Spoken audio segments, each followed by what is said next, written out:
Today I'm going to be taking the sample that Kenny Beats used in his episode of The Cave with Freddie Gibbs, and I'm going to make my own beat out of it.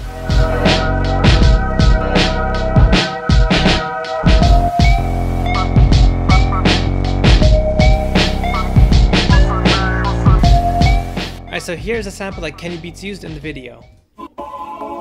What's her name? What's her name? What's her name? What's her name? I'm not going to be saying what the sample is because I do not believe in sample snitching. And if you know what it is, don't say what it is in the comment section below. There are no rats allowed on my channel. But as you can hear, there's just not much to work with. What Kenny Beats did was he basically used the sample as if it were an instrument. He took that beginning vocal section and played it at different pitches to create a progression. For me, I'm going to try to use it in a different way and try a different approach. So the first thing that I'll do is bring the BPM down. Let's set it to 80 for now. I'm going to go ahead and open this up in Momentum. As you guys can see, I just isolated that vocal sample here. Now to be able to work with the sample a little bit better, I'm going to do something similar to what Kenny Beats did. I'm basically going to take this small little section of the sample here and loop it over and over again. That way it's just going to be a little bit easier to manipulate this and work with this sample down the road.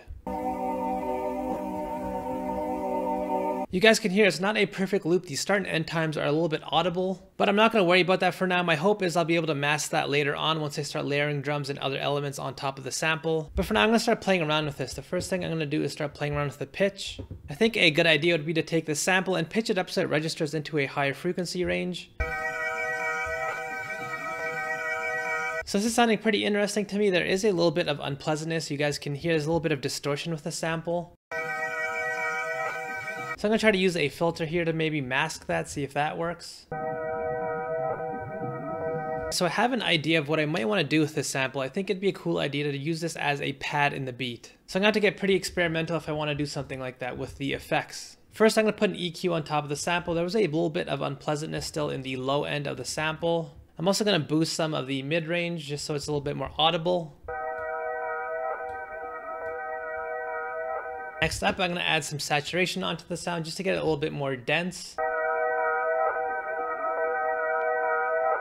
Now it's starting to feel a little bit more thick and pronounced, but even still the sample feels a little bit flat and uninteresting to me still. So to color it a little bit more, I'm going to add some more experimental types of effects. Alright, so first I have this plugin here called Super VHS. This is something that I like to reach for whenever I'm in a situation where I want to recolor my sounds. You guys can hear what a huge difference this makes.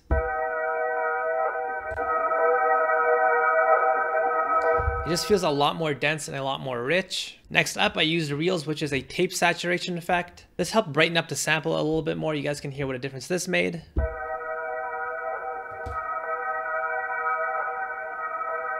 And I want to say there is no right or wrong way about going about doing this. I don't really have an end goal when it comes to doing this type of experimentation. And this process can be just as creative as coming up with a melody or coming up with a chord progression. I have a bunch of tools at my disposal that can help me reshape my sound. Really experimenting with them and understanding how they can help you in different situations is really valuable. Next up, to brighten the sound a little bit more, what I'm going to do is add some crystallizer on top. Now to make this sound a little bit more audible, I'm going to add some bit crushing on top. And there you go, the sample now sounds completely different than what it was originally. You guys can hear if I turn all these effects off. You can barely hear it and it sounds pretty dull, but as soon as I turn the effects on, it just sounds a lot more interesting, a lot more rich and dense. Using the right sounds in your beats in the very beginning is always going to make your job a lot easier as you produce. So here I'm doing what I can right at the beginning of the process just to make the sound a lot more rich and interesting from the get-go. Alright, so now I'm going to go into my piano roll and just program this loop in.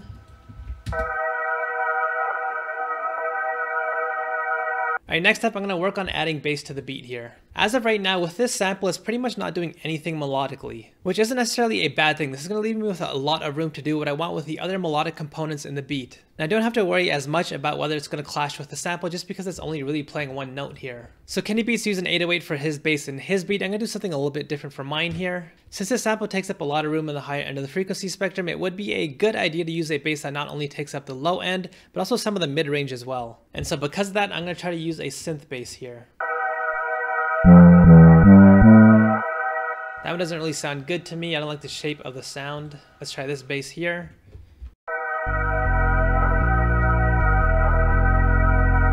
This one sounds like it fits with the sample really well. It has decent mid-range right now, but I'm going to play with a filter to hopefully bring out some more of the mid-range frequencies. I'm also going to use an EQ to boost up some of the mid-range frequencies as well. Alright, so now I'm just going to come up with a bass line that I think just sounds cool.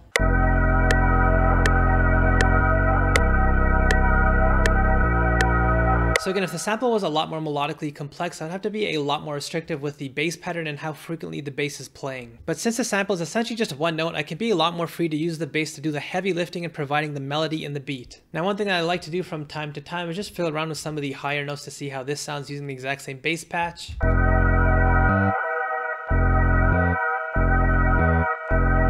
So I sort of like the way that sounded. I'm going to clone the bass patch here. I'm just going to use this as a synth in my beat and just add short stabs playing these higher notes here.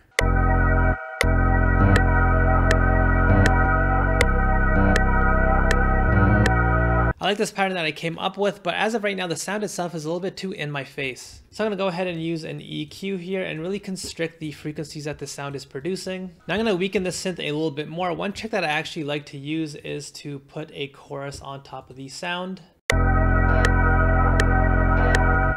And then what I like to do after that is put some stereo shaping on top and make this completely mono.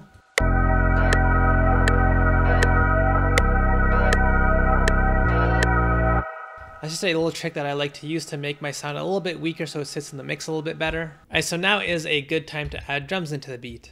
Again, Kenny Beats used trap drums for his beat. I'm going to do something a little bit different. I'm going to be using this classic drum break here.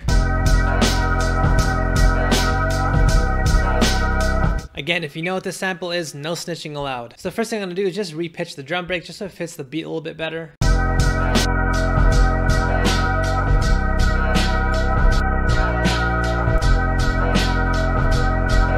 So at minus 300 cents, it feels like it fits a little bit better here. As well, I'm going to add some variation into the pattern itself. You guys can see as of right now, it's only a 1-bar loop.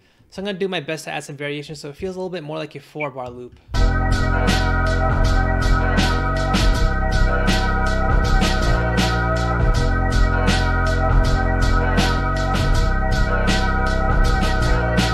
So far I like the way this is sounding, but I'm going to have to do some extra work to have these drums sit in the beat a little bit better. The first thing I'm going to do is add some stereo shaping onto my drum break. With these classic drum breaks, it might be a good idea to take them and put them into mono, just because the stereo shaping can really have them sounding a little bit weak. Putting them into mono makes them feel a little bit more dense. Next up, I'm going to add some saturation on top as well. Decapitator can really make a huge difference in overhauling your drums. You guys can hear what a difference this is going to make here.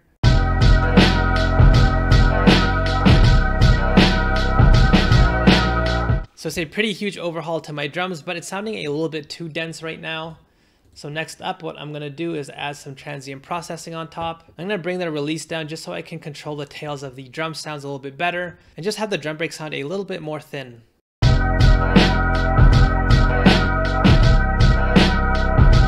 And finally, I'm going to add some EQ on top as well, just to recolor the drum break and have it sit in the beat a little bit better as well.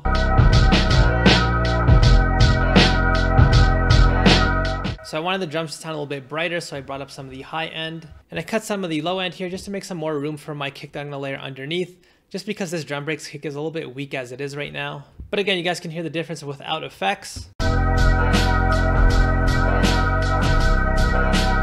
And once I turn them on,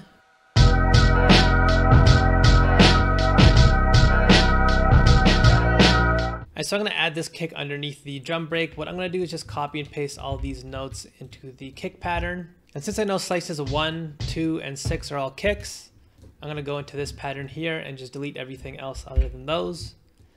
And I'll bring them all down to be the exact same key. And there you go. Now we know for sure that these kicks are playing at the exact same time as they are in my drum break.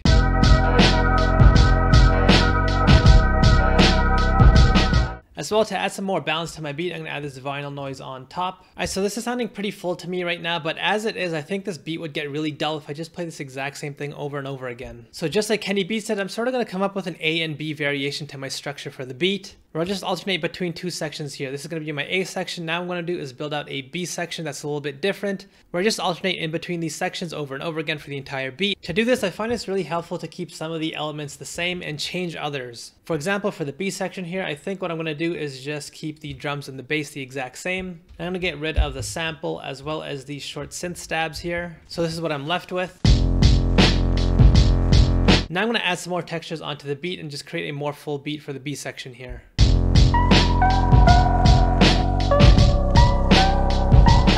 So this is sounding pretty cool to me. As of right now, the sound is a little bit too out of control though. So I'm going to go ahead and turn the effects off here, as well as turn off the modulation. I'm just going to manually add my own effects on top of the sound just so I can have better control of it. Alright, so what I did here is I added some saturation on top of the sound just because it's sounding a little bit too thin. And then I EQ'd some of the frequencies that I didn't need out. You guys remember, with the sample in the A section, it took up a lot of the high end of the frequency range as well as some mid range. So at this point, it'd be a good idea to add a sound into the B section that had a very similar frequency spectrum as the sample. That way, both sections will be a little bit more balanced and the transition in between each of them will sound a little bit more smooth. So if you're trying to do this technique and you find that it's a little bit too jarring when you're going from one section to another, it might be because the frequency spectrum of your two different sections are a little bit too unbalanced. Then after that, I just made these sound a little bit bigger by using some reverb, some delay, some chorus, as well as some stereo imaging where I made it a little bit wider in the mix. This is how it sounds now. And again, without effects, just sort of flat and uninteresting. So it's really helped make the texture a little bit more cool.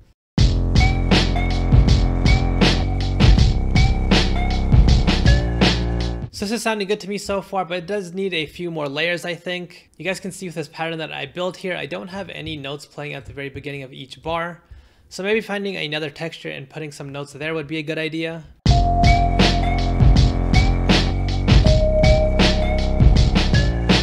At this point, I do want to figure out a way to use a sample in the B section as well. So I think a cool idea would be to use the rapper's vocals here.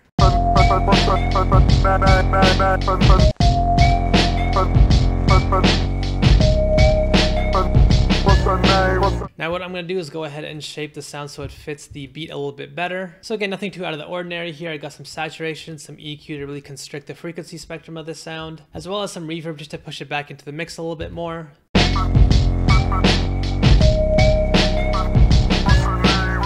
Alright, so the B section of the beat sounds pretty full to me now. I'm going to go ahead and arrange the beat out. So you guys can see I sort of have this pattern here where I have 8 bars of the A section and then 8 bars of the B section, and I sort of go back and forth.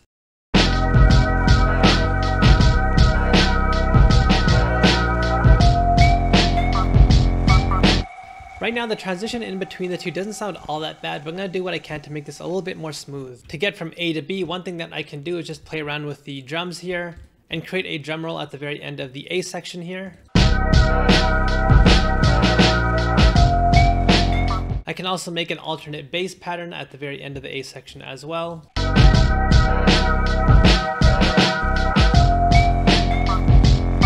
Another thing that I like to do is to drop the snare at the very beginning of the next section. I just find it makes it a little bit more of a smooth transition.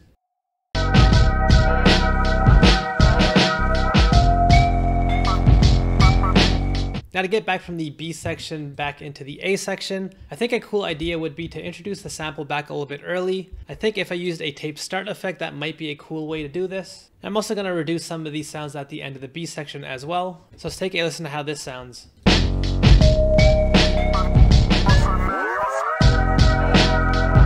I think that sounds pretty good. Another idea that I have is to use the vocal sample right here, the rapper's vocal sample, and sort of use that to help the transition as well. Alright, so this is how it sounds now. What I did was I added this short little note at the very beginning of the A section. And I add some delay on top and I automated it. And so now hopefully the transition sounds a little bit more smooth, you guys can hear.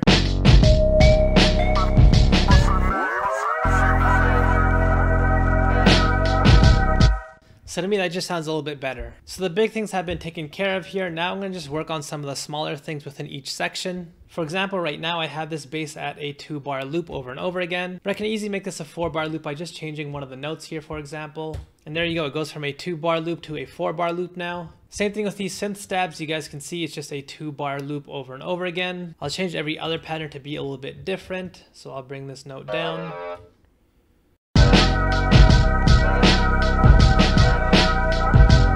And same thing with the B section, I have this synth here playing the exact same pattern over and over again. But if I just take the second one here and I just add an extra note.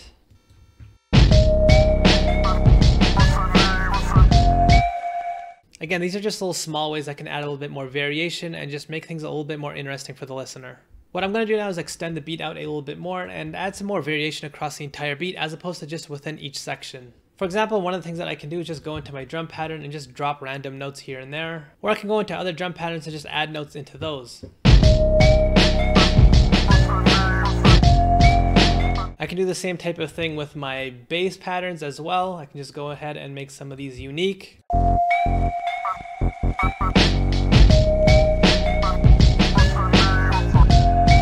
Now let's go to another section of the beat, do the exact same thing and make a completely different pattern here.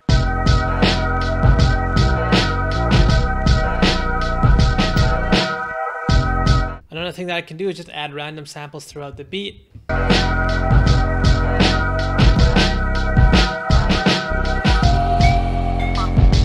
Again, just to add a little bit more variability and just make the beat a little bit less predictable. If you guys haven't watched my video on these types of techniques that you can do to make your beat sound better with these beat arrangement ideas, just watch that video that I have linked right here. Now I'm going to go ahead and move on to making an intro and an outro. I think a cool idea for an outro would be to just isolate the bass and have that play us out. Also, I think the rapper's vocal sample on top in this section would sound cool as well. But again, I don't really have to just use the exact same bass pattern over and over again. For this very last section here, I'm going to play some completely unique notes.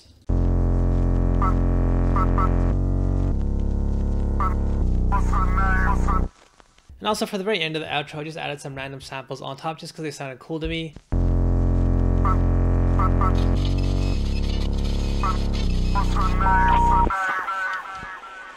So I think a cool idea for the intro would be to take the original sample, the raw sample as it was, and figure out a way to transition it into sounding like the sample that I have here with all the effects on top. So here in this pattern, I have the original sample playing. What's her name? What's her name? So I'm going to go ahead and drop it into the intro section here. And in this pattern right here, I have my main loop exported as audio. But you guys remember at the very beginning of the video, what I did was I pitch shifted this up a lot. So I'm going to bring this all the way back down to its original pitch. Now I'm going to make a glide note so it slowly transforms into the exact same pitch that the actual sample is in the beat. So again, to make this transition a little bit smoother, I'm going to cut out a lot of the drums. And I also added some samples on top, so let's hear how this sounds now. What's her name? What's her name?